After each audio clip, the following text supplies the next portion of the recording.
Fala pessoal do canal Thiago Parigiani em Brasil Inteligente. Mais uma vez, amigo, mais uma vez estamos aqui para tirar nosso país a limpo, né? Trazendo as informações pertinentes aos casos que vocês mais #love na vida, que vocês mais amam. E eu sei que muita gente que está aqui no canal curtiu toda a cobertura que fizemos em relação ao caso Adélio Bispo, recente, né? Cobertura em cima de tudo que se foi falado, em cima de tudo que foi trazido às luzes do holofote, e vocês entenderam que aquilo ali não foi um crime que aconteceu de forma isolada. Isso eu acho que ficou claro para todo mundo aqui. Então, portanto, hoje eu convido vocês para ficarem comigo até o final, porque é um dia muito especial. Eu vou trazer um grande amigo meu que o jornalismo me proporcionou, que é o Joaquim de Carvalho, que é o jornalista que mais chegou perto do caso Adélio Bispo. Todo mundo fala, o Cabrini falou que ia entrevistar o Adélio Bispo. Realmente, o Cabrini anunciou a entrevista, até na época que ele estava no SBT. Só que não rolou, né? Não aconteceu. Eu vou até perguntar para o Joaquim isso, se ele sabe dos bastidores do porquê que não aconteceu, porque perguntar para o Cabrini, meu amigo, está difícil. Sentido. Tá? A gente tentou mover moinhos aqui para poder falar com o Cabrini, para poder ter um áudio do Cabrini, para ele explicar o que de fato aconteceu. Ele já estava posicionado com o advogado do Adélio Bispo na ocasião para entrevistar o Adélio, e acabou que não aconteceu essa entrevista. Eu quero saber se o Joaquim sabe o porquê que não aconteceu. Tem gente que fala que foi o ministro Gilmar Mendes, do STF, que acabou proibindo essa entrevista, mas o fato é que o Joaquim vai vir para cá hoje para a gente entender o que de fato aconteceu naquele dia. E ele fez um documentário recente lá no canal 247, que é um canal posicionado à esquerda. Não é novidade para ninguém isso, assim como a Revista Oeste é à direita, a Auriverde é à direita. Hoje em dia o jornalismo está assim, os veículos são posicionados, não tem mais mureta, né? A internet quebrou todas as barreiras e todas as muretas. Então é para a gente entender se no documentário que ele fez da ABIN Paralela foi novamente contatar o Clenis, que foi quem protegeu o Adélio Bispo, ou seja, muitas coisas a gente vai tratar aqui. Então eu peço que você chegue aqui, daqui a pouco a gente vai começar a transmissão em tela cheia agora, 11h10, aliás, a gente já pode até começar, porque o Joaquim já está aqui. Eu peço que você chegue aqui e faça a lição de casa. O que é a lição de casa? Quer um Brasil diferente, um Brasil limpo e transparente? Não quer ficar com informações, só as informações oficiais de IPF que está enviesada para lá do A ou B? Falou que o Adélio agiu sozinho. O que a gente está apurando aqui como função do quarto poder é que não aconteceu isso. Não pode baixar a guarda. O próprio Adélio falou no vídeo que a gente pôs aqui que ele não agiu sozinho, ele agiu a mando de alguém. Então a gente vai entender. Você quer isso? Quer transparência? O YouTube te proporciona. Então você chega deixando o seu gostei, clique no ganchinho de compartilhamento e se inscreva no canal. Fez essa lição de casa, a gente vai seguir em frente. Eu já vou chegar fazendo as honras da casa aqui, porque convidado não merece esperar, ele já está nos bastidores, passou aquele pó de arroz ali na testa para tirar o brilho. Joaquim de Carvalho. Devia ter passado, está brilhando um pouco aqui. O meu estava brilhando tanto que eu tive que plantar de novo. Isso aqui é tudo replantio. Tava igual você. Tá muito bem, viu? Aí deu uma reflorestada legal. Me dá a dica depois, me passa o telefone do... Vou te passar que o cara é bom. Quem concorda, deixa o like. Seja bem-vindo, Joaquim. Deixa sempre uma honra dividir tela com você, que é um irmão do jornalismo, né, aqui que a gente ganhou na vida aí, um pouquinho tempo de contato que a gente teve lá na AltV, a gente já relembrou essa história lá atrás, mas de fato o que vocês têm aqui hoje na tela são os dois jornalistas que mais correram atrás do caso Adélio Bispo. O Joaquim lá na minha frente, lá em primeirão, chegou até a contatar a irmã do Adélio, respirou bem de perto a situação, só faltou entrar no presídio ali do Mato Grosso para entrevistar o homem. E eu que fui nessa rabeira aí, tentando cavucar mais alguns buracos, achei um vídeo importante, fiquei muito feliz de ter sido citado na sua matéria ali, jornalismo puro, verdadeiro, dando crédito do jeito que deve ser feito, e você sempre um braço direito na busca pela verdade desse caso, porque é uma coisa que a esquerda quer a resposta e a direita também quer. O brasileiro quer a resposta desse caso. Independente das nossas predileções políticas, fica a nossa missão jornalística. Porque o mesmo juramento que eu fiz lá atrás, em 2002 ou 2003, o Joaquim também fez. Então, é a busca da verdade, não é o que a gente gostaria que acontecesse. A gente busca a verdade para trazer, e não o que um sistema político quer encobrir. Não é isso, Joaquim? Concordo com você. Esse é o nosso trabalho, como você disse, a gente tem um compromisso de vida, que é buscar a verdade. Quer dizer, você pode ter a posição que quiser, mas você tem que ter o compromisso com a verdade factual. Isso é o objetivo. Por exemplo, eu posso dizer que é o objetivo agora que aqui em Brasília é dia. Estou vendo, isso é o objetivo, a verdade factual. Eu posso dizer o que significa isso, aí cada um interpreta do jeito que quiser. Sim. Agora, nós temos esse compromisso, você é um grande jornalista, para as pessoas saberem, a AltV, onde nós trabalhamos, é pioneira na internet. Se hoje você assiste tantos canais, e você tem ali o canal da tua preferência, e muita gente fazendo hoje esse trabalho, né? E é porque alguém começou lá atrás. Dentro daqui do Brasil, a AltV foi pioneira. Então, era a AltV, a AltV, a TV Total, do Alberto Luchetti, e nós, então, estávamos lá. Na época, não tinha a audiência que você tem hoje, que nós temos, era pouca, era TV aberta ainda. Mesmo assim, nós conquistamos um espaço naquela ocasião, que a nossa TV da internet, a AltV, a primeira TV da internet no Brasil, ela foi para passou a ser retransmitida por uma TV a cabo, que era o TV Abril, da TV da Abril na época. Sim. E esse era o conteúdo que nós fazíamos lá. Deixa em primeiro lugar aqui, cumprimentar, né, o teu público, te cumprimentar, lembrar que eu acompanho o seu trabalho no que diz respeito ao Adélio. Foi por isso que nós demos aquele vídeo. Se você depois puder mostrar o vídeo, a gente pode muito discutir em cima desse vídeo hoje, se você quiser. Você que é o âncora, você decide, mas podemos discutir em cima, porque eu achei aquele vídeo revelador, importantíssimo. Esse documentário que nós fizemos tem uma entrevista que nós fizemos com o Kleiner, né, fazemos por telefone. Ali ele disse que o Adélio só não foi morto porque ele estava lá. Porque o objetivo era apagar o Adélio, porque aí queimaria o arquivo. Não teria. E ele falou, é que eu não era, eu estava lá. Só por isso, senão matariam o Adélio. É importante a gente saber, de fato, quem mandou,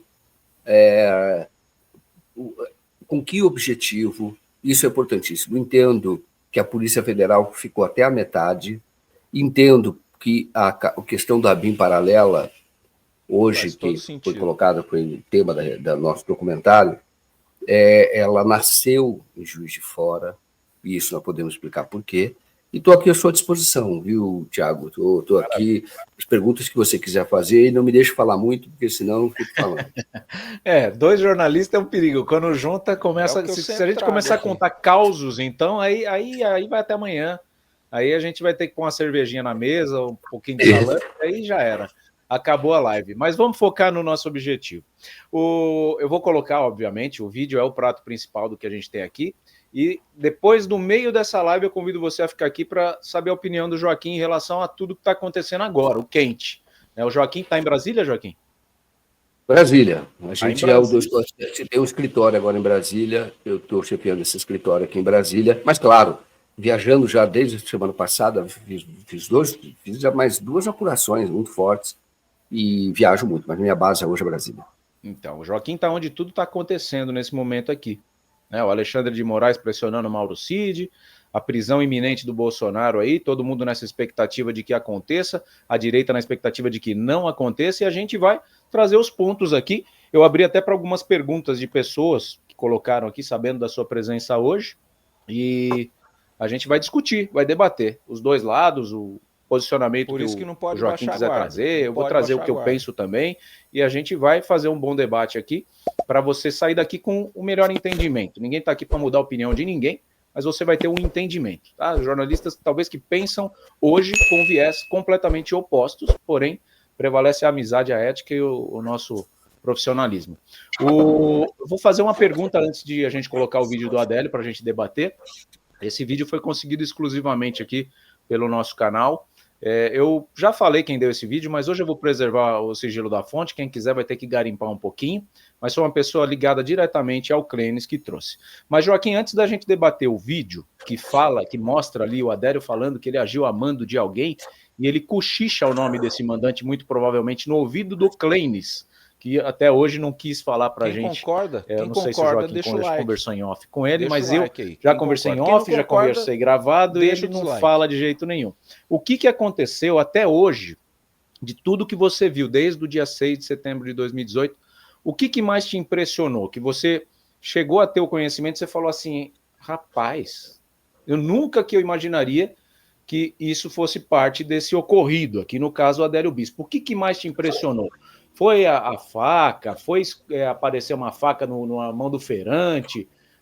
Foi a irmã dele falar que ele falou, olha, você não sabe com o que está mexendo? Conta o que foi o ponto mais assim que você fala, cara, não é possível, tem caroço nesse angu. Tem. Olha, são vários pontos que coloca aqui, mas quando eu comecei a fazer esse documentário, o primeiro, né, eu pensava em não... Eu imaginava que não tinha mais nada para apurar. Não tinha mais nada. Então, a imprensa corporativa já tinha dado feito lá o seu trabalho, é muito difícil que tenha alguma novidade. O que me surpreendeu muito foi o Gustavo Bebiano, quando ele deu a entrevista no Roda Viva, 2 meses antes de morrer, em que ele fala, ele ali passa vários recados, mas basicamente ele diz que o Carlos Bolsonaro indicou a ele, final de janeiro de 2019, primeiro mês do governo Bolsonaro, ele entra na sala dele, numa reunião que está o Santos Cruz, que confirma essa reunião, também o general Alberto Heleno, e ele diz assim, olha, eu quero nomear 4 pessoas para a ABIN, tá? Paralela, que sejam a direção da ABIN, porque eu não confio na ABIN. E eu quero, ele citou esse nome, eu quero uma ABIN paralela. Na verdade, não era paralela, porque é a própria estrutura da ABIN. Mas trocou a direção da ABIN, mas ele usou essa expressão ABIN paralela. Quando o Carlos Bolsonaro, o Bebiano, pediu para ver os nomes, falou, me passa esses nomes. Quando ele olhou, ele falou, não posso nomear essas pessoas. Se eu nomear essas pessoas, seu pai vai sofrer um impeachment, ele não vai terminar o governo. Eu fiquei pensando, mas que raio é isso? Porque um cargo de livre provimento, isto é, o presidente nomeia, por que ele vai ter impeachment por nomear pessoas? Entendeu? Qual é a razão? Bom, quais eram os 4 nomes? Ele não disse os nomes. Um jornalista perguntou, não viu quais são os nomes? Eu prefiro não falar. Bom, aí eu fui atrás desses nomes. Esses nomes eram Marcelo Bormevé, que está agora denunciado com o Jair Bolsonaro, Felipe Arlota, Felipe Félix e Alexandre Ramagem. Esses 4 nomes.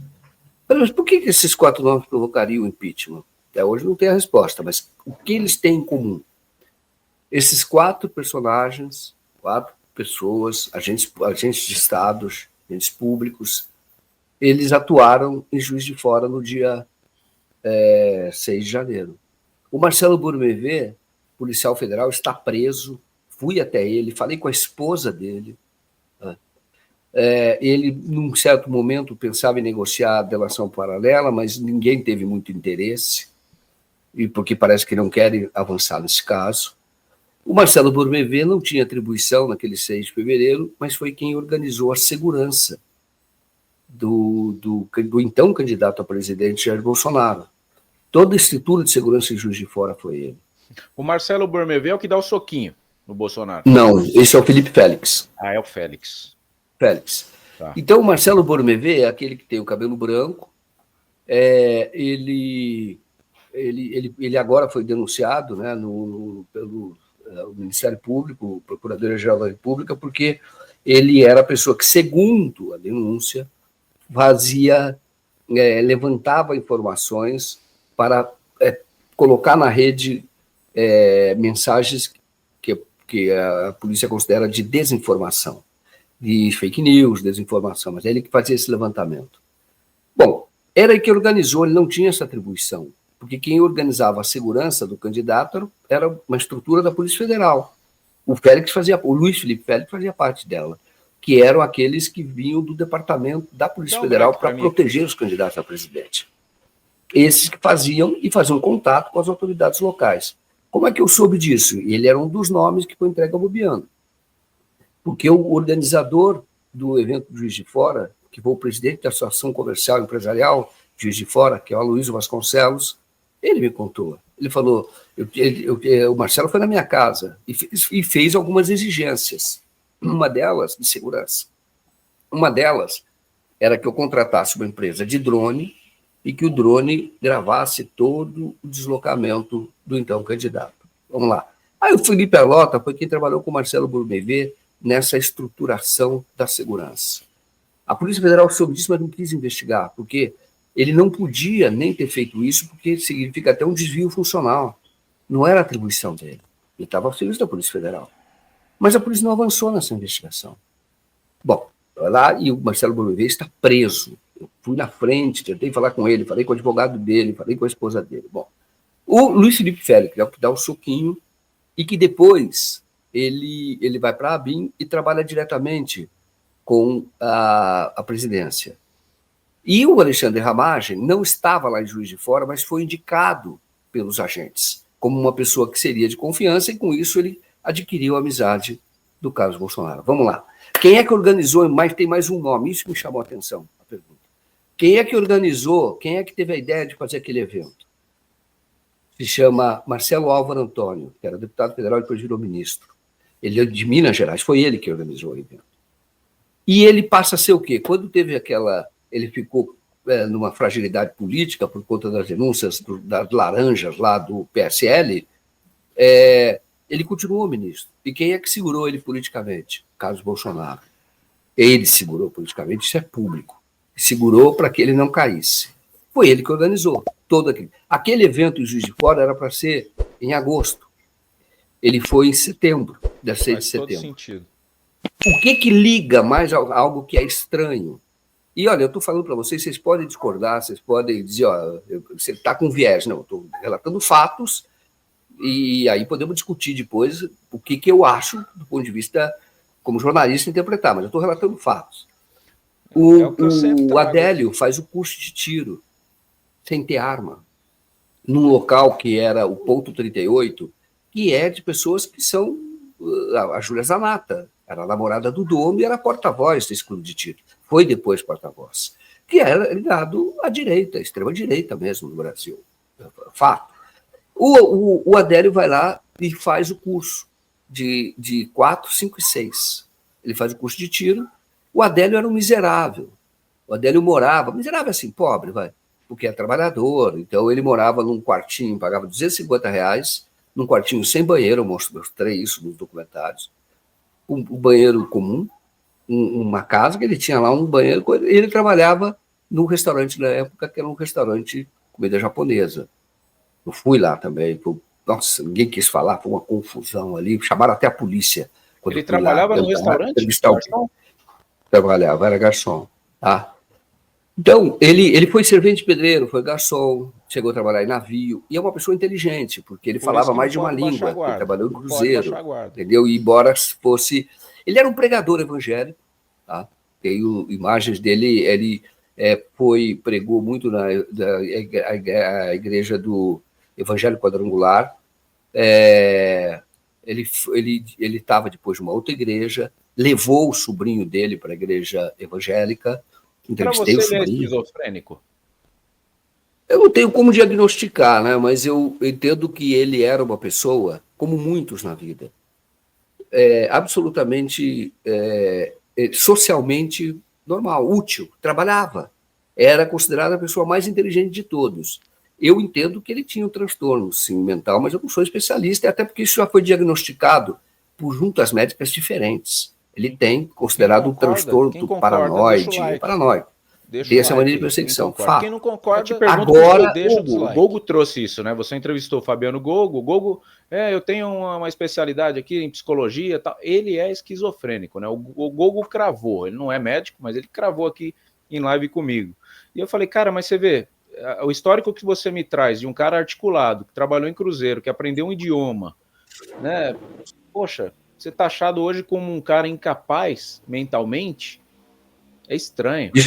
Estranho, isso efetivamente não. Ele era uma pessoa que tinha uma mania de perseguição, fato. Ele tem várias.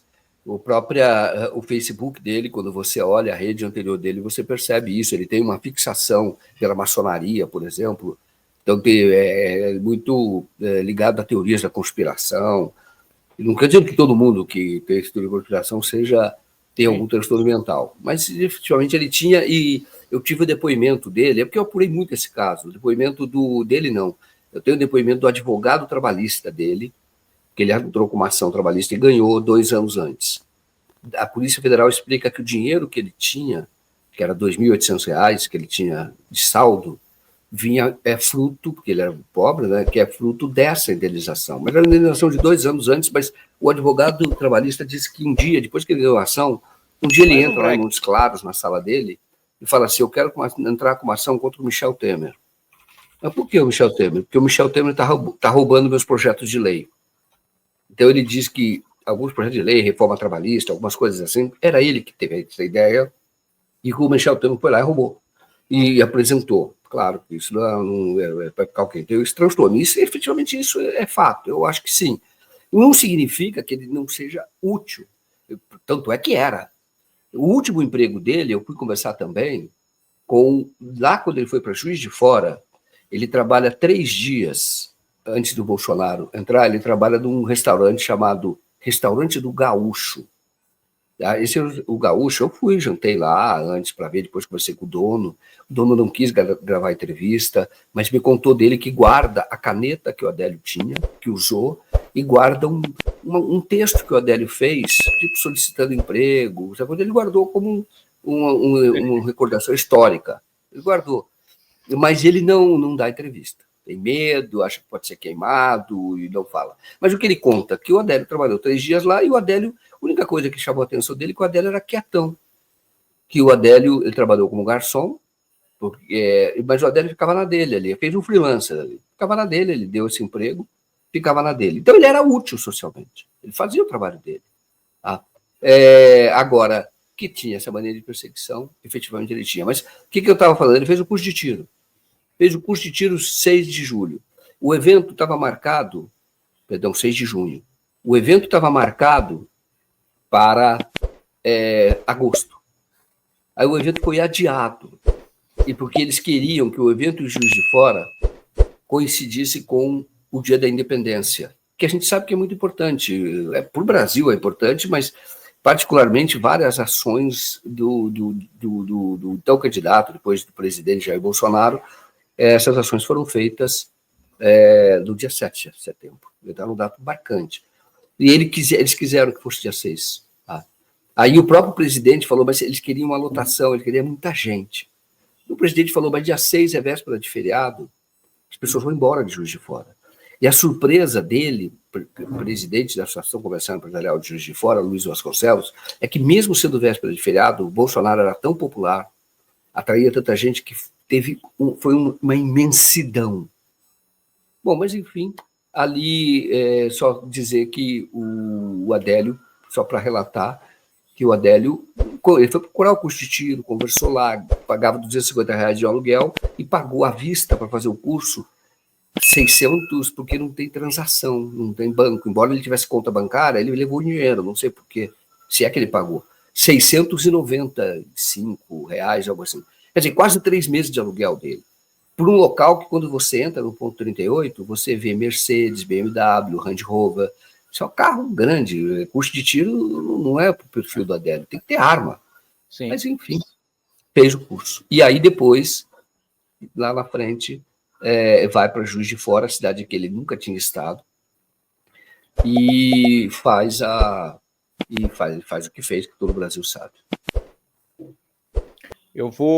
Tem vários pontos que eu posso pensar aqui, né, de tudo isso que o Joaquim traz.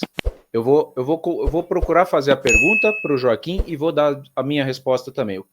De tudo que o Joaquim falou, que impressionou foi essa questão do Bebiano. Aí ele falou do Bebiano, já me lembrei do hacker, Patrick Brito. A gente tem que fazer mais lives, Joaquim. Porque senão muita coisa. Se a gente juntar uma vez por semestre, não vai dar certo, nós vamos ficar 2 horas. Eu lembrei do hacker que falou do Bebiano, que o celular estava na mão da esposa dele. Aí um hacker apareceu cheio de coisa pra gente, de repente sumiu. Ele apareceu de volta para você ou não? O hacker? O Patrick apareceu. Eu conversei com ele. Alguma coisa? Tá muito, ele tem lá seus motivos, ele está muito revoltado com o Fabiano Gogo, porque diz ele que ele foi preso lá na Sérvia, né? Ele acabou preso? Sérvia, ele ficou preso. Quando ele sumiu, ele estava preso. Entendi. Tá? E ele estava preso porque, diz ele, é claro que tem que ouvir o Fabiano Gogo, que o Fabiano Gogo fez uma denúncia falsa contra ele de pedofilia, algo assim. Tá? E aí isso levou à prisão. Depois, quando foi, segundo ele, quando foi provado que ele nada tinha, que era uma denúncia infundada, ele foi solto, mas ele está realmente agora recolhido, né? Vamos dizer assim. Importante que você fala do Patrick Brito, quando o Patrick ele entregou contas telefônicas para o Gogo antes de que o Adélio aparecesse, e de contas anteriores, já 2016, se eu não me engano. E ele pesquisou, ele tinha uma das contas, era do Adélio. Diz o Gogo que essa conta, na verdade, foi manipulação do próprio Patrick Brito. Quem diz é o Gogo, eu não tenho condição de dizer que foi ou não. O que o Gogo trouxe para mim em live foi que ele puxou uma conta retroativa. Depois que o Adélio já tinha esfaqueado, o Adélio entrou no mapa da mídia, ele foi lá, fuçou e conseguiu uma conta retroativa, que não é uma coisa difícil de se fazer, né? Ele conseguiu os dados do Adélio e puxou essa conta. Só que quando ele vem para a mídia, ele vai lá para a Auriverde, ele foi até para o 247, ele chega falando que ele pesquisou o Adélio antes do ocorrido. E isso chama atenção, porque ninguém sabia quem era Adélio na fila do pão, né, em junho. Isso. E aí, quando o Gogo vem e traz isso, eu falei, aí desmorona totalmente a teoria de que ele era um hacker que estava trabalhando para o Kassab para poder investigar algum candidato para esfaquear o Bolsonaro. Então foi isso que o Gogo trouxe, né? Não que ele alterou em Photoshop, mas ele puxou uma conta retroativa. Então, o que ele fez foi introduzir isso posteriormente como se fosse aquele lote original. E eu te pergunto do sumiço dele, porque a gente tinha agendado a live com ele no dia, ele furou. Ele furou da live, ele que me ligou, ele me procurou, me achou, ligou um dia de manhã, sabe quem tá falando? O Gogo fala que ele tem 1,5 metro de altura. Sabe quem tá falando? Eu falei, não, é o hacker. Falei, eita lasqueira, vamos lá, já que você me achou. Aí bati um papo com ele, falou até de cidadania comigo, que ele sabe mexer com o negócio de cidadania italiana. Conversamos, ficamos amigos. Eu falei, vamos fazer uma live, eu te dou o palco lá também, não é só para um lado, você vai falar. Só que aí no dia ele sumiu. Aí eu vi que ele te deu muita ferramenta ali, te deu muita informação, e eu falei, como ele sumiu, talvez ele não tenha tido sustentação. Então é importante você me trazer esse fato dele ter sido preso, que aí eu entendo melhor. Foi preso.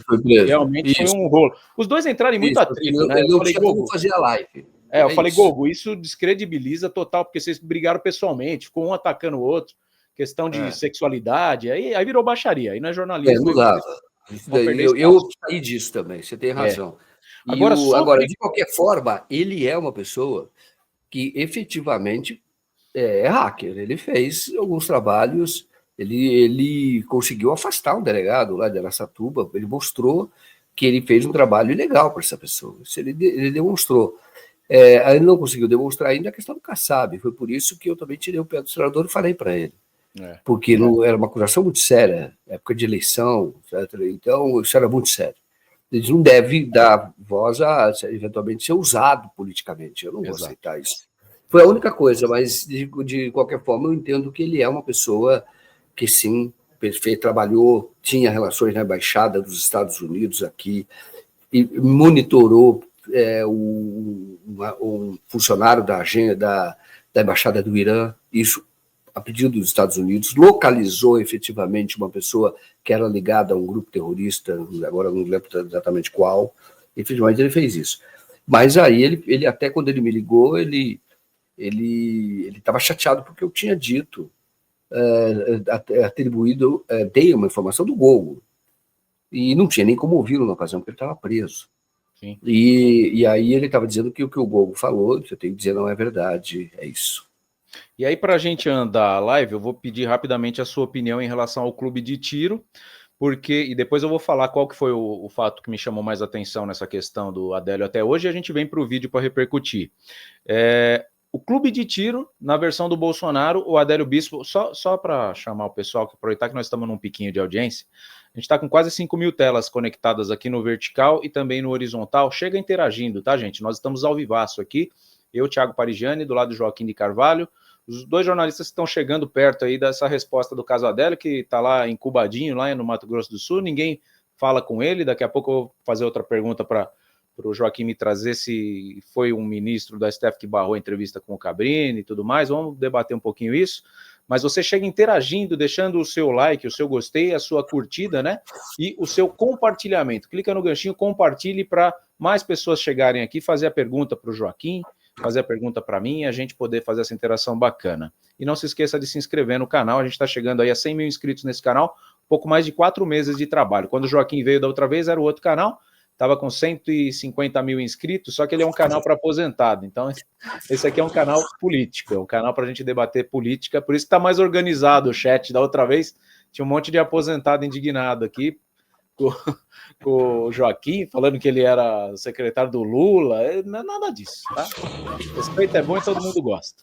Então, o clube de tiro na visão do Bolsonaro, o Adélio foi lá para matar o Carlos, pelo que ele já falou em vários podcasts.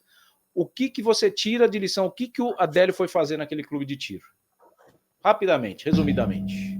Que ele fez, o Adélio, lá, qual que era o interesse dele? Se ele não usou nem arma para tirar, né? Ele usou faca. Não tinha arma, não tinha arma. Bom, o que ele diz é que o que ele disse é que ele fez o curso de tiro porque achava que estava sendo perseguido e precisava se defender. Era isso que ele fez.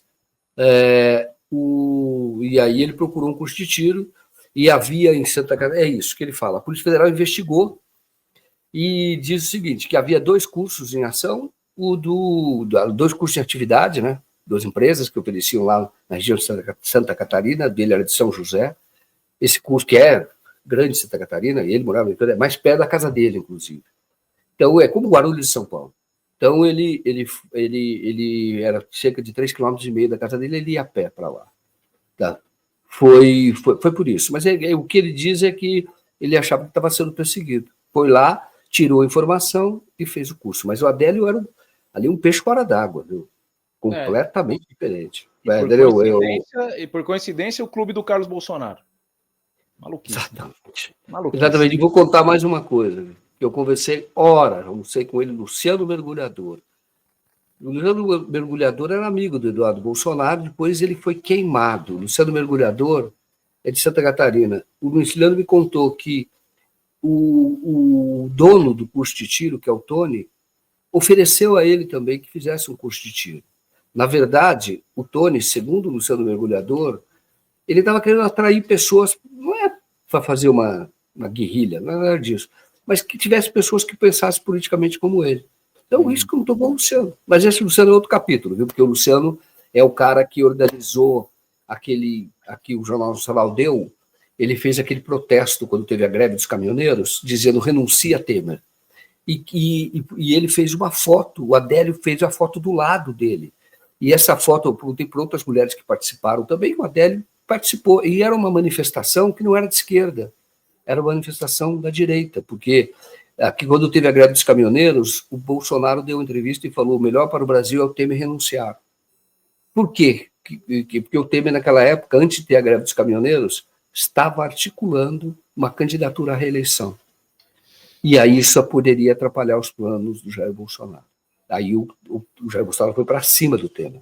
Teve a greve dos caminhoneiros, o Exército não cumpriu uma determinação do Temer. Eu espero que o Temer fale isso um dia. O Temer era o presidente. Ele não cumpriu porque o Temer pediu que o Exército atuasse para liberar as estradas. O Exército não quis liberar. Então, nós lembro daquele caos em gasolina, etc.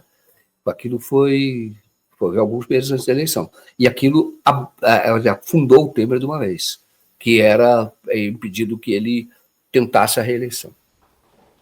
O Cabrini foi o jornalista que tentou essa entrevista, que também o Joaquim tentou. O Joaquim chegou mais longe, que ele foi mais esperto que o Cabrini. Desculpa o Cabrini, mas ele foi na irmã, né? E ninguém teve essa sacada. Então isso é um mérito muito grande do jornalista criativo, né? Que não tem acesso. Eu queria entrevistar o Papa, mas eu consegui o cardeal que está do lado do Papa, então beleza, então vale, né? E o Cabrini, ele ficou no foco do Adélio e acabou que não conseguiu. O Cabrini, pelo que a gente sabe, desde a época do SBT, persegue essa pauta. Eu entrei em contato com a produção do Cabrini, eles me falaram, Thiago, sobre o Adélio, o Cabrini trata pessoalmente, a produção não trata. Olha o nível que é essa pauta para o Cabrini. E aí eu falei, tá bom, se ele trata pessoalmente, pede para ele me mandar um áudio explicando quem que barrou ele, né? Se foi realmente o Gilmar Mendes, que foi o que foi ventilado na imprensa. O que você sabe, Joaquim? Que eu sei que você sabe de alguma coisa, algum bastidor você deve ter ouvido. Você sabe que o Cabrini foi atrás, foi para o Mato Grosso junto com o Zanoni, inclusive na época do SBT, e não conseguiu entrar no presídio para fazer essa entrevista com o Adélio. Porque eu acho que o Cabrini, ele é um cara fundamental. Não que nós não tenhamos a habilidade que ele tem, mas o Cabrini, ele tem uma PNL, Programação Neurolinguística, diferenciada. Ele consegue fazer a entrevista e colocar o cara num cheque, num ponto que você tem a resposta sem ele responder. Eu tenho essa percepção. Dois maiores entrevistadores do Brasil, na minha opinião, Marília Gabriela e o Cabrini. São pessoas que conseguem tirar respostas com a pessoa calada. Então, por isso que eu falei, se eu conseguir fazer o Cabrini chegar até o Adélio, ou tentar ajudar a desvencilhar um sistema que está armado para que ninguém chegue nele, que é o que eu percebi, eu vou estar contribuindo com a solução disso. O que você sabe que foi dessa situação do Cabrini ter sido barrado? Foi o Gilmar Mendes que impediu? Qual interesse teria um ministro do STF, caso tenha sido ele? O que eu sei é o seguinte, a primeira instância, o doutor Bruno Savino autorizou a entrevista. Só que vamos dizer, imediatamente o Tribunal Regional Federal da Terceira Região, que é lá de Minas, proibiu. E ali isso chegou até o STF. No STF, efetivamente foi o Gilmar Mendes, o relator. O Gilmar Mendes foi o relator da ação que confirmou a decisão do TRF. Então, mas num primeiro momento, quem barrou foi o TRF, que é a segunda instância. Barrou e depois isso chegou até o Supremo. Por isso que não e pode o Supremo, a segunda turma do Supremo, acolheu um relatório do Gilmar Mendes que dava razão ao tribunal, que ele não deveria falar. É lamentável, porque nós nunca tivemos a oportunidade de ouvir o Adélio. No meu caso, eu solicitei a entrevista, também não consegui, e eu levei a irmã para que a irmã falasse com ele e nós obtivéssemos alguma declaração de forma indireta. E o que ele disse quando a irmã perguntou é que ele não poderia falar sobre isso naquele local, deu dura na irmã. Você está louca? Você faz essa pergunta aqui, tudo isso aqui está sendo gravado, o que mostra que o Adélio tem total discernimento do que ocorria. Está sendo tudo gravado.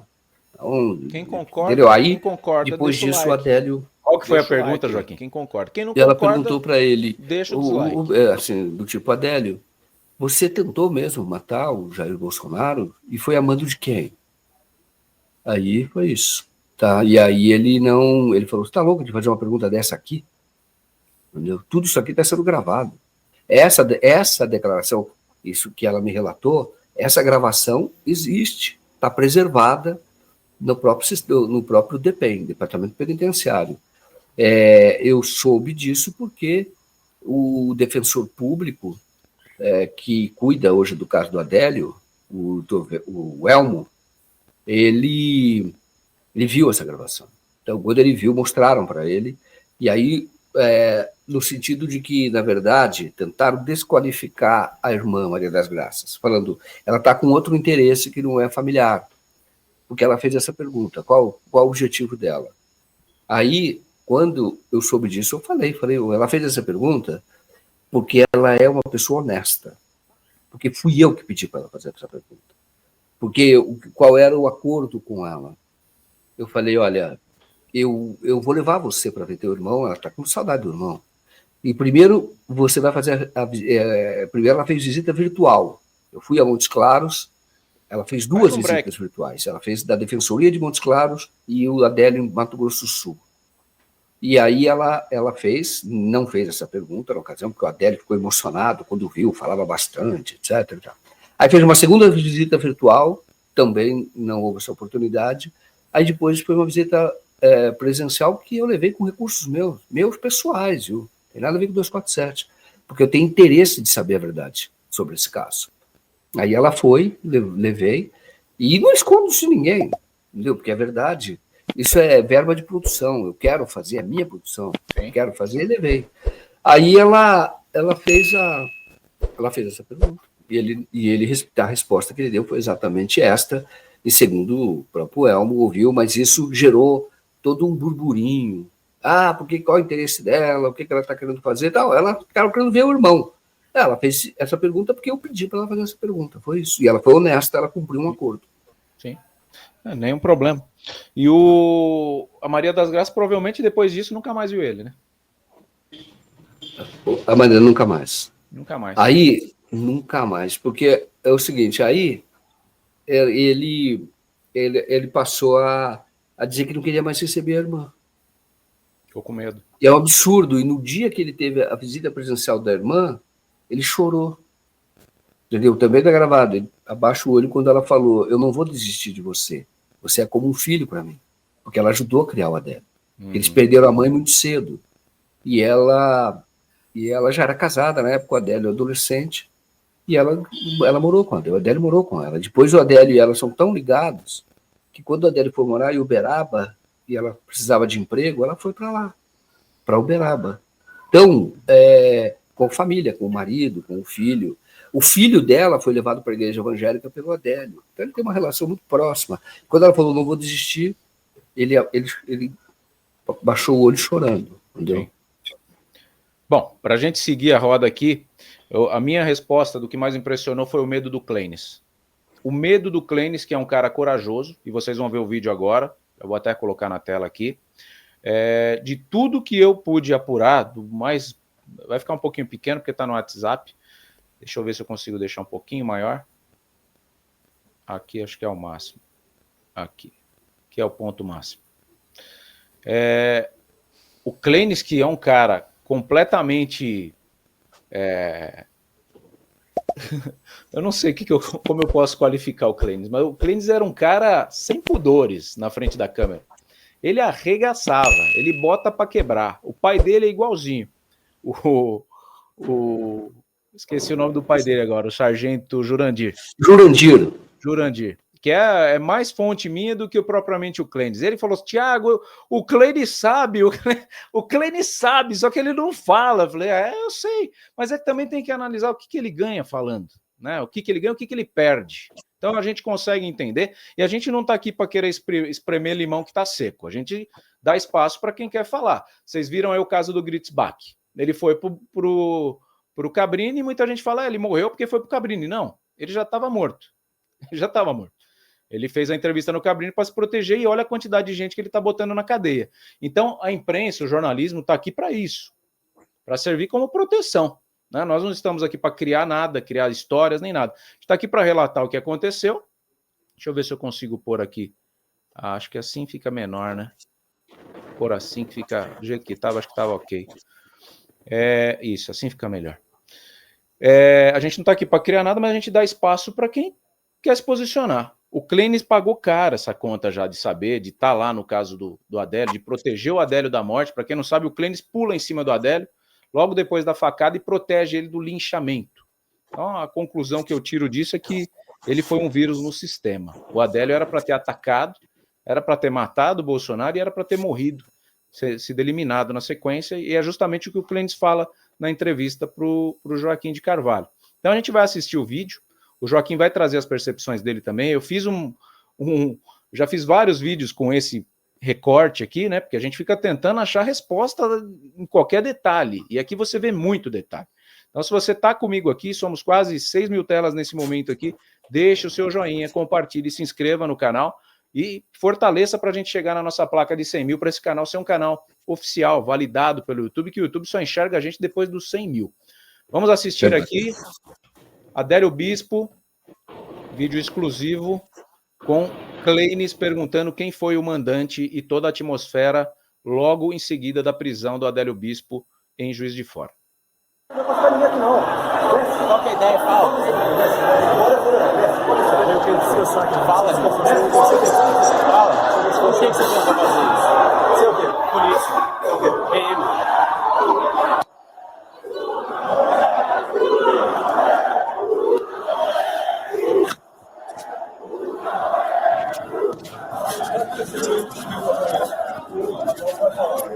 Com certeza, Paulo. Eu tenho que descansar. Beleza, agora você vai falar. Testemunhal. Todo mundo viu. Agora você vai falar. Quem mandou? Ninguém. Quem mandou? Quem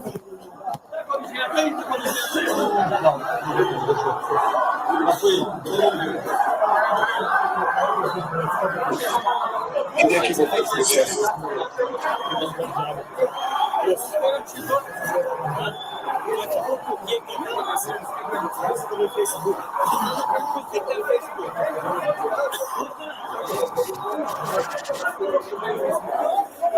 O ponto-chave vem agora. É um frame. Adélio está no ouvido do Cunha. Presta atenção. Por que você fez isso, meu filho?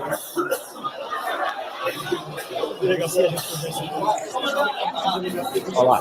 Essa é a complicadinha. Aqui tem muita coisa. Eu passei na íntegra, a gente pode ir pausando, o Joaquim pode ir comentando do jeito que ele preferir. Tá? Logo no primeiro ponto, ele é capturado, está naquela tensão toda. E o Clênis está junto com mais um policial ali no ambiente, a gente percebe. E o Adélio ele fica acuado quando eles começam. O que você fez isso, meu filho? Por que você fez uma besteira dessa? Por que você fez isso? Quem mandou você fazer isso? Eram muitas perguntas. Ele, calma, deixa eu descansar que eu falo. Que ele também estava com medo, ele não sabia quem eram aqueles dois que estavam com ele. Se eram pessoas da direita que queriam matar ele, ou se era pessoa da esquerda, ou se era um policial que não estava nem aí politicamente. E o Clênis era um policial politicamente ativo, porque ele estava em campanha naquele dia lá.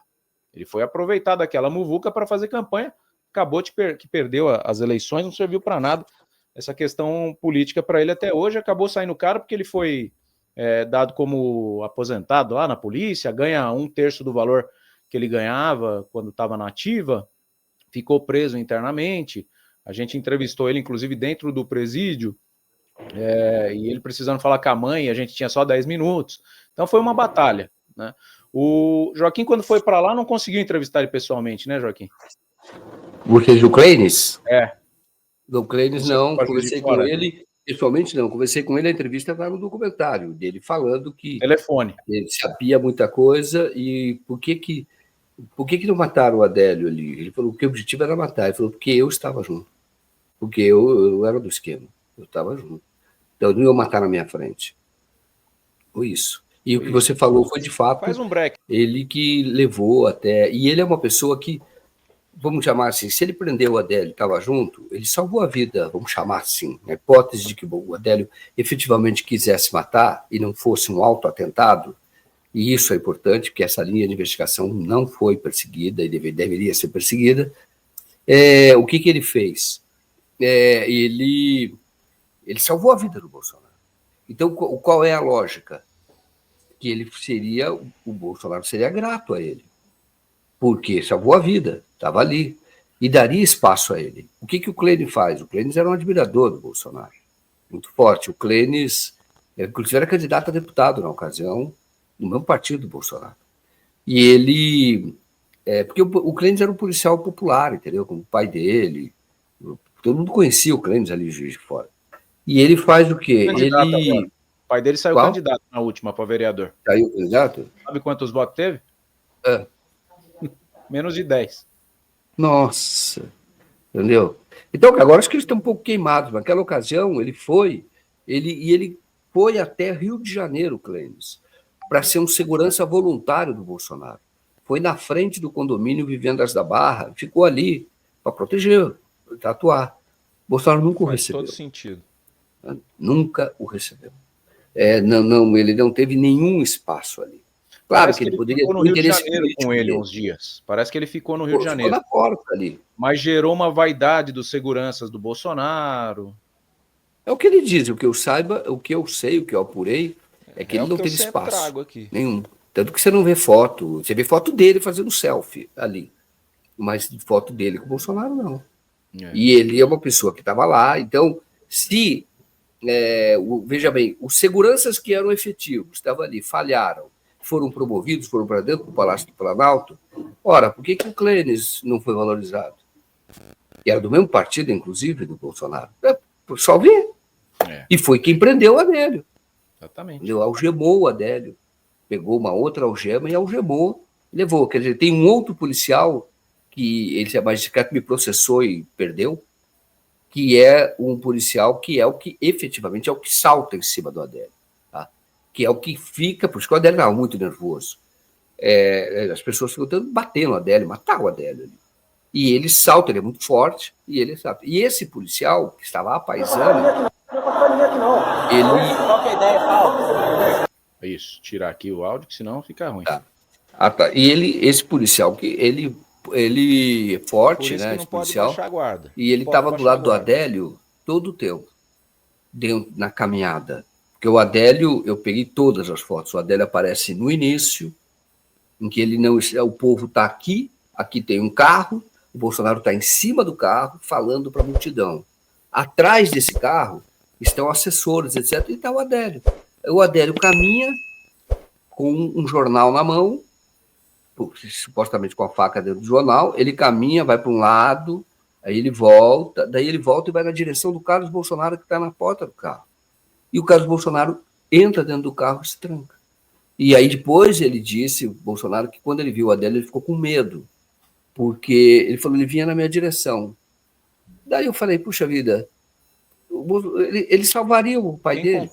Quem concorda, se ele suspeitou do cara que estava ali, deixa o like aí. Ele estava uma jaqueta preta e estava calor, é o único que tinha jaqueta, estava com o jornal dentro, naquele momento ele estava com o jornal fora. Ora, bastava ele chegar para um dos seguranças e falar, dá uma geral naquele cara ali, pô. O cara suspeito, é simples. Não.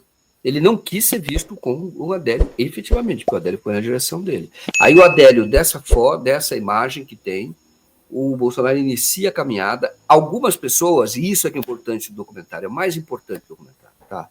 Um segurança voluntário, que é o chamado Hugo, que é da reserva, do Exército, e ele protegia o Bolsonaro. Ele era segurança voluntário, porque teve um grupo de segurança voluntários, e esse grupo, inclusive os seguranças efetivos, não queriam que esses seguranças ficassem lá, eles estavam todos vestidos de preto e queriam afastá-los, mas eles efetivamente participaram, tá? E, inclusive esse Hugo é a primeira célula do Bolsonaro. Ele, inclusive, quando o Adélio dá a primeira estocada, ele desvia a mão do Adélio, levemente, mas desvia um pouco, rapidamente, e ele que segura o Adélio. Mas o que é importante? Ele vai até o coordenador de segurança, que é um coronel que estava lá, e diz assim, olha, recebi a informação de que vão esfaquear o Bolsonaro. Ele diz isso. Aí, qual foi a surpresa? Não, Bolsonaro continuou sem colete à prova de balas, e havia uma orientação de que o Bolsonaro não fizesse aquela caminhada, porque, de fato, era muito vulnerável. Mas o Bolsonaro quis fazer. Tem a voz do Hugo falando na polícia. Eu procurei o coordenador quando me apresentei como segurança voluntária e disse, querem esfaquear o Bolsonaro. Bom, diante dessa informação, se aparece um cara com um jornal andando na direção do Carlos, a primeira coisa, negão, quem é você? Entendeu? Dá uma geral, tira o cara, prende o cara, acabou. Não estaríamos hoje falando isso. Agora, outra coisa que me chama a atenção, aí o Adélio é visto nessa primeira imagem, o Bolsonaro começa a caminhada, o Bolsonaro entra num prédio que não estava previsto, chamado Funalfa, que é a Fundação de Cultura, lá de Juiz de Fora. Ele entra, não estava previsto na agenda que ele entraria, mas o Adélio sabia que ele ia entrar. Sabe por que o Adélio sabia? Porque quando a Polícia Federal fez a investigação, ela pegou as imagens de câmera daquela semana e viu que o Adélio foi um dia antes da Funalfa e fica na escada fazendo fotos para saber ângulos. Isso está dentro do processo, dentro do inquérito. O Adélio sabia que ele ia entrar na Funalfa. Aí o que acontece? Quando sai o Bolsonaro, sai uma pessoa que estava junto com o Adélio, que nunca foi ouvida, que é um rapaz de cabeça raspada. Tem uma cabeça estilosa, tem um corte assim, que está sempre ele, o policial que protegeu o Bolsonaro, protegeu o Adélio e o Adélio, os três estão sempre juntos. Aí o Bolsonaro retoma a caminhada, porque aí você atravessa a rua, a avenida. Ele retoma a caminhada, o Adélio aparece. Aparece junto com esse policial que vai protegê-lo, e junto com esse rapaz de cabecinha, com o corte estiloso. E aí, olha só, quando chega lá na frente, a imagem mostra, todo mundo viu, o Adélio pula em cima de um segurança e tenta dar uma estocada. Esse segurança cai, derruba o boné dele, ele cai. O Bolsonaro olha e fala, calma, calma, calma, e desce. Ele está no coisa, ele desce. Quando ele desce, ele vai conversar com todo mundo. Mas o Adélio, naquele momento, era para ter sido preso. A imagem mostra. Entendeu? Aí tem alguém prévio, falando... Né? Teve um ataque prévio. Teve. Ali mostra. Essa imagem é só olhar. Isso está nesse documentário. De novo, eu mostrei de novo. Porque isso é tão escandaloso. Porque ele pulou em cima. Tá? E aí, o que faz? Retomam a caminhada, logo adiante, cerca de 10 metros, 20 metros, aí o Adélio efetivamente dá aquela estocada que é mostrado. Não há imagem da faca entrando. Não existe essa imagem. Porque ele está num jornal, só vê quando tira o jornal. Não há essa imagem. Aí você pode dizer o seguinte, essa imagem poderia existir, poderia ir para o celular, poderia, mas ninguém pegou.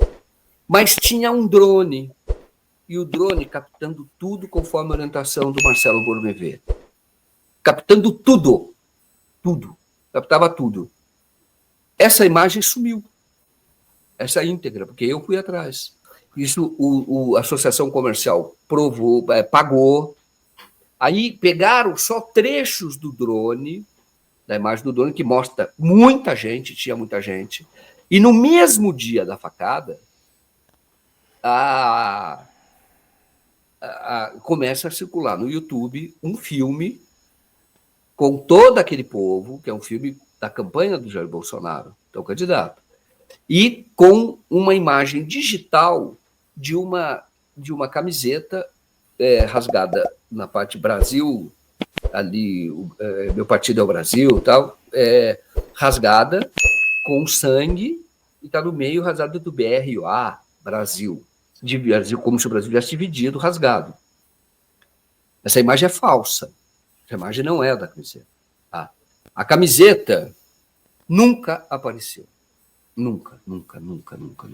Ela não está dentro do processo, não está nos arquivos da Santa Casa, lugar nenhum. Nós temos, por exemplo, como elemento histórico, se você for visitar o Palácio do Catete, você tem um pijama que o Getúlio Vargas estava vestido, que tem um furo aqui do pijama, que é onde ele atirou para o peito. Isso é um objeto histórico. Essa camiseta que Bolsonaro não tem. Entendeu? E essa camiseta deveria existir até por razões policiais, vamos chamar assim. Porque poderia ser feito, porque deveria ter sido feita uma perícia. Agora, o que esse documentário mostra da BIM paralela? Não existe laudo do ferimento.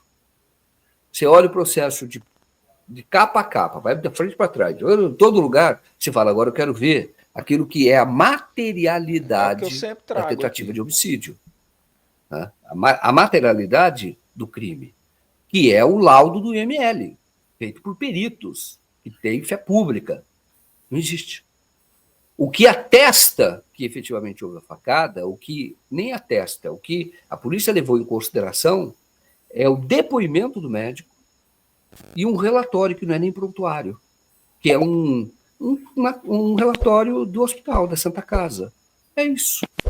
É isso. Não tem prontuário médico do Bolsonaro, nem prontuário dele da Santa Casa, nem prontuário dentro do processo, nem prontuário da Santa Casa, nem prontuário do Albert Einstein. Não existe. Você não sabe. O que você sabe? Que 3 meses antes, quando teve o encontro dos Gideões em Santa Catarina, o Bolsonaro pediu oração porque ele tinha um problema no abdômen. Isso é público, só olhar as imagens. Tá um pastor e a Michele passando a mão exatamente onde teve a facada. Por isso que não pode dizer, pedindo oração, porque o pastor do púlpito estava lotado de gente, falou, aqueles que têm o problema do avião, eu peço que se levantem, para que nós oremos.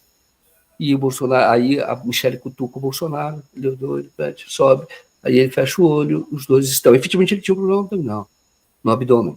Isso é fato. Pelo amor de Deus, é só olhar. Entendeu? Aí você diz o seguinte, vai no Google agora, vê quantas vezes o Bolsonaro parou a campanha dele. 2. Na pré-campanha, na verdade, porque não era ainda, não estava homologado. Pré-campanha ele parou 2 vezes. Por quê? Problema no abdômen e ele foi internado. Entendeu? Foi uma deles, foi internado no Hospital do Exército, teve que viajar para o Rio. Pá. Não pode desprezar. Eu fui atrás dessa informação. Eu fui tentar checar essas questões de, deixa o da like. Pílula que ele toma, o antiácido ali e tal. Quem não o que concorda, me chegou foi que ele tinha refluxo. Deixa o dislike. Era essa a informação que eu pedi para o Vitor Brown apurar, para o Pavinato apurar, e eles têm contato, né, fazem entrevista direto lá na Revista Oeste, o Brown agora está na Band News. Mas o que me chegou foi refluxo. Era o... Eu mostrei o trecho do seu vídeo para eles, né? Falei, ó, olha isso aqui, né? É realmente intrigante. O fato da camiseta sumir é intrigante também. O que o Joaquim tá falando aqui não é que ele tem certeza que não teve facada. Ele tá trazendo elementos que fazem a pulga coçar atrás da orelha. Por que sumiu a camisa?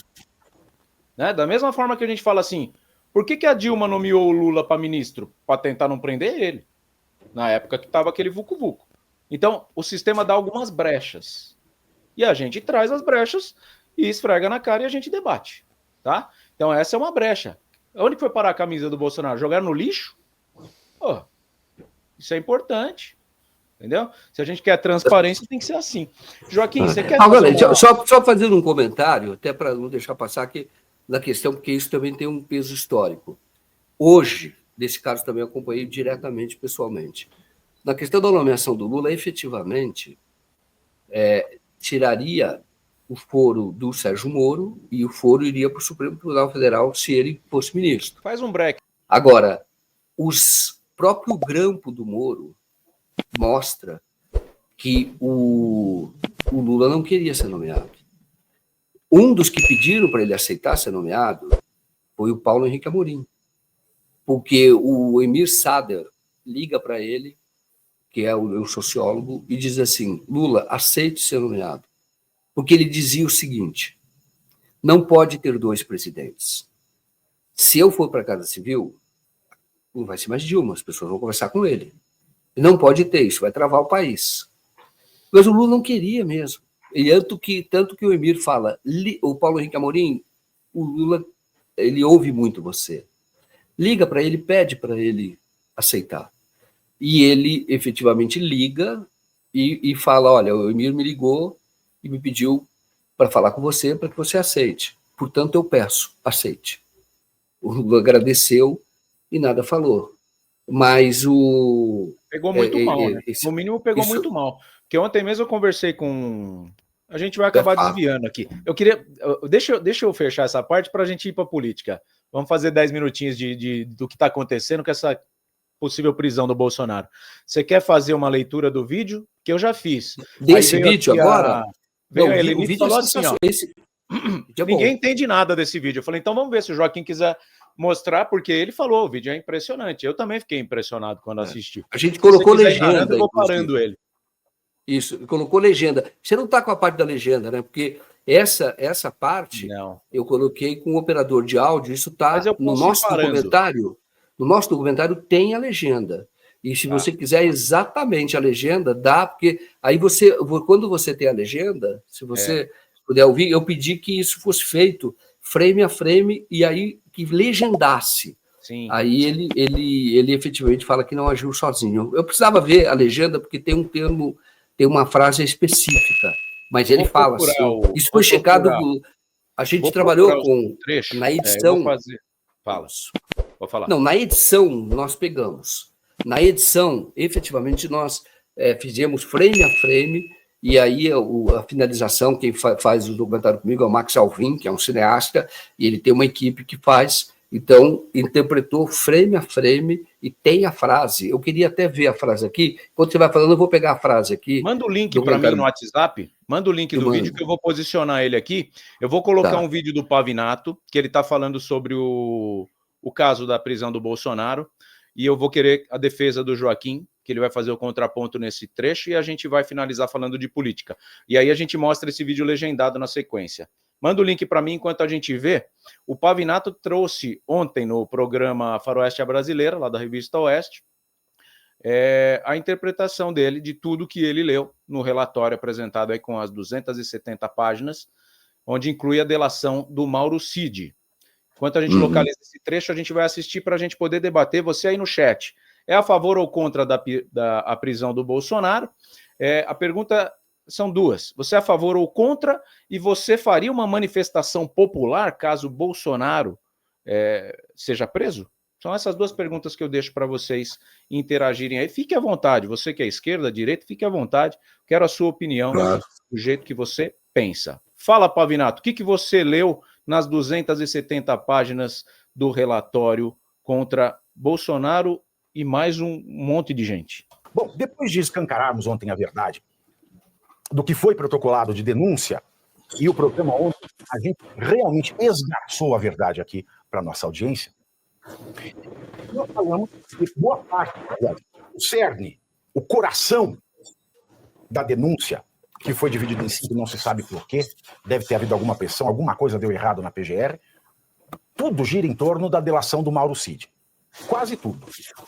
E de caderninhos, anotações, mas a tal delação do Mauro Cid é a que faz o alinhavamento da denúncia fantasiosa da PGR. Aliás, uma denúncia tão baseada em fofoca que não precisaria nem o Paulo Gonet escrever. Seria melhor ter chamado o Léo Dias. Porque é uma peça de fofoca. É uma grande peça de fofoca. São 270 páginas de fofoca. E sobre essa fofoca, nada do que Cid falou sustenta a tese. Oi? Ficou mudo? Não, eu que não estou ouvindo mais. Não, estou aqui. Ah, tá. Eu vou te passar, tá o link aqui, olha, e você vai ver que ele diz assim, ó. O que ele pergunta, ou ele fala, calma, deixa eu descansar. Eu fiz legenda. Ele diz o seguinte. Peraí, pausa aqui. Por que você está aí? É os 57 minutos, tá, do documentário. Você pode pôr toda a legenda antes de você continuar aqui. Ó, por que você fez isso? Daí ele fala, calma, deixa eu descansar. Vou falar, cara. Daí ele pergunta, você é polícia? Quem é você? Daí fala, polícia. Aí ele fala, e ele insiste, por que fez isso? Ele falou, porque eles mandaram. Qual que é o tempo, Joaquim? 57? 57. Exatamente. Deixa eu interromper o Pavinato. A gente volta aqui para o núcleo da live. Nesse momento a gente vai colocar o vídeo legendado pelo trabalho lá do pessoal do canal 247, 57. Aqui.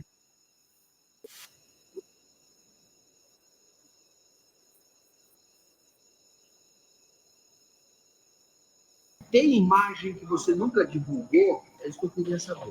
Aí a hora que no vídeo me fala, eu vou pausando. Eu pergunto para ele, você nunca divulgou esse vídeo? Aí ele fala. Tem essas gravações porque você disse que está em algum lugar seguro. Está nessa possibilidade já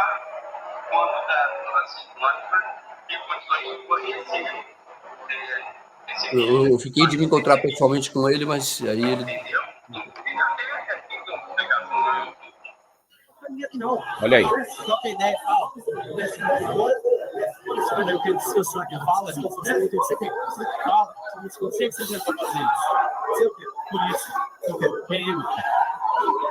Por que você fez isso? Por que você fez isso? Eles mandaram. Eles mandaram. É isso. Eu entendo que eles mandaram. Segue? É isso, essa é a parte mais importante, é sensacional. Tem um mandante. Divulgou, né? E aí mandante. A gente colocou, claro, isso é um trabalho teu, foi um furo seu, jornalístico, olha, muito importante, realmente muito importante. Talvez esteja entre os momentos mais impactantes, de fato. não tinha dito isso, mas a gente colocou o crédito aí porque foi um trabalho sensacional, porque eles mandaram. Tá dito isso. Entendeu? Eles mandaram. Porque depois que teve o evento, lá, o episódio da facada, aí é esse trechinho, né? É só esse trechinho. Ele vai falar algo em seguida, né? Oi? Ele vai falar agora. Ah, ele fala mais? Não, é esse trecho. É esse trecho. É esse trecho. Porque eles mandaram. Tem um mandante. Então a PF não pode concluir que não teve, né, diante de uma declaração dessa no calor, né, da emoção. Depois ele foi para júri, aí ele puliu. Aí o advogado falou: não fala isso que você vai se complicar. Ali é o que vale. Ali é o quente. E outra coisa, né, Joaquim? Ele tinha 3 celulares na ocasião. Cadê o conteúdo desses 3 celulares? Eles falam que não teve conteúdo. E mais, Thiago, sabe o que acontece? Ele usava uma lan house. Ele trabalhava na churrascaria todo dia numa lan house. Antes dele ir para a passeata, ele foi na lan house e fez uma postagem e escreveu para as pessoas assim, tchau. Assim, tipo, tchau. Ele na lan house. O conteúdo do que ele fazia na lan house também não está dentro do processo. Diz que a lan house apagava. Mas, ora, será que não tem... apagava não. É o próprio programa. Você termina, apaga. Quando você termina de agir. De ação. Você está ali na lan house e apaga. Por isso que a polícia falou que não conseguiu encontrar nada. Mas ele usava a lan house. Também não encontraram nada. Agora, não tem instrumentos hoje, as pessoas conseguem acessar imagens que foram apagadas? Eu imagino que tenha, mas não tem nada desse conteúdo. E a informação que eu tive com quem participou da investigação é que a lan house, eles fizeram uma apreensão de 7 computadores da lan house, tentaram ver o conteúdo do que o Adélio tinha, não conseguiram, porque o programa que apagava, depois que você usa, apaga. Aí eu fui falar com uma pessoa que conhecia a lan house, já foi de lan house, ou teve lan house, ele falou, não existe mesmo esse programa, você não fica com um arquivo, você não fica upando a memória do computador. Sim. Como é que está a sua agenda? Você tem mais 20 minutinhos para a gente fazer a parte política aqui? Vamos fazer assim a parte política, se você quiser, e daí depois eu realmente vou é um outro trabalho. Eu preciso do Joaquim porque é o que eu falei, ele está em Brasília, tá? A situação, a gente vem aqui, faz uma live sobre um caso que é frio, mas é palpitante, isso vai dar muito pano para manga ainda. Um dia o Adélio vai sair, se não queimarem um arquivo, que é o que a gente espera que não aconteça, porque a gente quer a verdade aqui, né? E um dia alguém vai ter que ter acesso a esse homem, não é possível, né, que vão bloquear tanto. Qual que é o medo? Como falou uma inscrita aqui, qual que é o medo de liberar a imprensa para entrevistar o Adélio? Entrevistaram a von Richthofen, entrevistaram o maníaco do parque, né? Entrevistaram todo mundo. E um homem que tentou assassinar um candidato à presidência não pode ser. Não, isso aí não pode. Isso ferra a nossa vida. Esse é o português. O cara que estuda jornalismo, a gente fica louco. A gente fala, pô, qual o problema? Vocês estão com medo do quê? Né? Então libera o homem. Se não for liberar para a gente, libera o Cabrini. Vai o Cabrini lá representar a gente. Nós estaremos em pensamento lá nessa entrevista. A gente pode até mandar umas perguntas lá pro pessoal, né, da Record. Mas, pô, não pode encarcerar desse jeito. Mas vamos lá. O Pavinato trouxe esse conteúdo, eu quero que o Joaquim ouça. Joaquim, eu sou um entusiasta da política. Você é um historiador da política. Você é um cara que tem um contexto histórico absurdo. A outra vez você trouxe, eu convido você a se inscrever e mais, ser um patrono aqui desse canal para você apoiar a nossa independência editorial. Aqui você vai ter a verdade, nada além da verdade. Se inscreva nesse canal e venha comigo para uma nova jornada de um Brasil muito mais limpo, justo e transparente. Thiago Parigiani, jornalista, me siga, vai ser uma honra ter você aqui no nosso canal Brasil Inteligente.